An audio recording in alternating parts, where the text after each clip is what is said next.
Johan, back to the Premiership this weekend. How important is it for the team to get a win under the belts before the break for the Six Nations? Yeah, I think we all know it's an important game.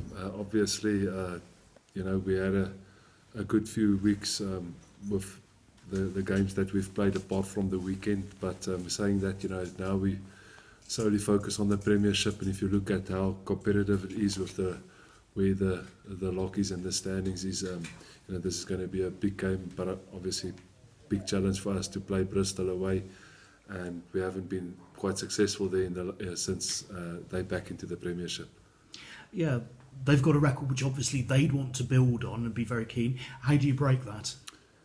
Well, you look at just the weekend, and we can't turn over possession easily. They're quite similar to Toulouse. They've got players that can hurt you all over the pitch. They, pride themselves on the expansive game and how they can play and score tries. So we have to look after our possession. The last time we played them was in that Prem Cup games early in the start of the season, and I think quite similar there. We didn't start well. We gave them, easy points in the start, and we played up catch up the whole time. We eventually, I think, just got ahead, and then we gave away some easy points again. So they obviously, like, with the home crowd behind them, they very competitive and a quality team. So to come back to your question, what do we have to do? We have to be, on the money from the first minute, and we have to, make sure we don't give them an easy ball.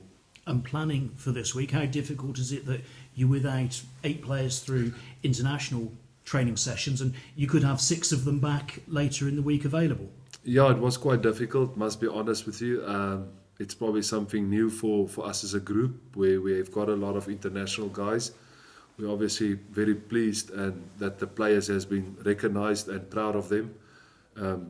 That's why you're playing in a team sport, to develop players and to see players getting opportunities. So as much as we're pleased, it also was a bit disruptive, because first of all, our game was on a Sunday, so we had to travel on the Monday, so we lost the Monday, and then you haven't got, like you've said, 8 players here, and then only the Italian and the Wales guys are only returning tomorrow. So it's going to be quite a short week from a preparation point of view, but hopefully the players, for me the biggest thing is be ready on Saturday.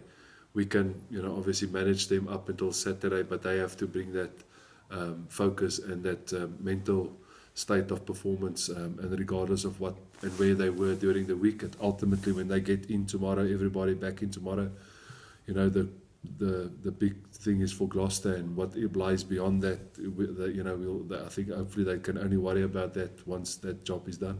And there seems to be good news coming out of the Welsh camp that Lewis Rees-Zammit back in training. How good is that news to hear? Yeah, it's great. It's obviously pleasing that first of all the injury wasn't that seriously, and second of all, it gives us at least the option still to have him available if selected. So that's great for us, and it's something that hopefully, Lewis will learn as he goes forward, on his body and what is serious and not so serious. But it's good for us. It's good news, because obviously if you look at the injuries we've got, we don't need any more long-term injuries. Yeah, I'm sure. How important for Lewis as well is that learning to juggle club and country calls and moves and tactics and mindsets.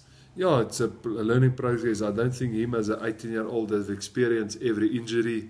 He's still fortunate to have got a nice, healthy body and hasn't been through the wars yet, like a guy maybe at 30 and knows exactly what it is and feel to play with a certain injury.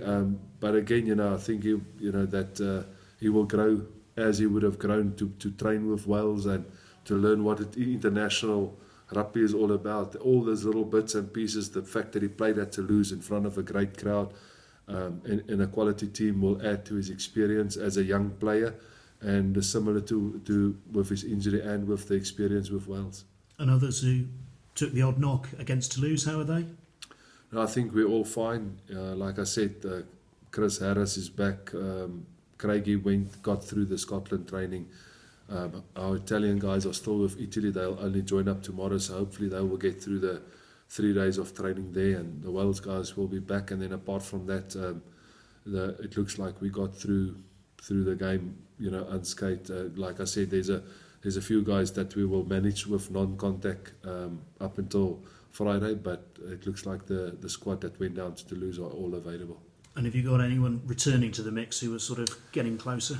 Yeah, well, again, Franco Marais and Fraser Belmain will have to pass certain fitness tests and certain criteria, but once they tick that boxes, they will be available, and we'll probably have a closer idea tomorrow, as tomorrow will probably be our first proper training. Bristol obviously have got a few ex-Gloucester connections as well. Henry Purdy's just gone there on loan. We see John Afoa's out injured. Does that just add a little bit of extra spice to the derby for you? Yeah, I mean, to be fair, I think everybody knows that there is no easy game, and you can't add more to the other one. I know there's always a feeling from the supporters' point of view when it comes closer to home with Bristol and Bath. John has been there for a few seasons now, so he's a tremendous player, and I think there's a possibility that he will play. Henry, is a great mate of everyone here, and we still see him as part of us, as a friend. So it's not going to be about individuals and who wants to get on top of who. It's about collectively about Gloucester having to perform against a very good team, and we've got this one competition now that we have to focus on, and the boys got 80 minutes of rugby before they can have a decent break. But the first thing from my side is make sure that you perform on the weekend before you think of anything else.